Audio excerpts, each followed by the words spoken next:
On Shopify, you can offer your customers discounts that apply automatically at checkout.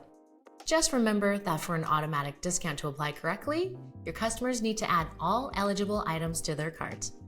To create an automatic discount, start from your Shopify admin and click Discounts, then Create Discount. Then select Amount Off Products. Enter a name for your new discount.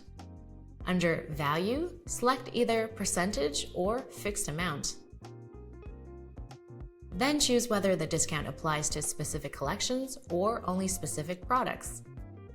Use the search tool to add your collections to the discount. If you selected products as your value, you're able to select specific variants to apply the discount to. If you want to remove an item, click the X to delete it. Next, select either a minimum purchase amount or minimum quantity of items purchased before the discount is applied. If the discount applies to a specific product or collection, then only these items contribute to the minimum requirements. Set the start date, which is when the discount is available.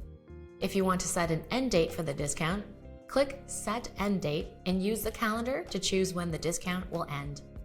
If you don't choose an end date for your discount, then it has no expiry and will be active unless you remove it from your available discounts. Remember, only one automatic discount can be active at a time. Make sure your active dates don't overlap. When you're finished, click Save. Your new discount will now appear in the Discounts tab under Active. Any automated discount codes you have set up will be labeled as automatic in the Method column. You can review important things to be aware of when working with automatic discounts in the link above. For more information on everything shown in this video, visit help.shopify.com.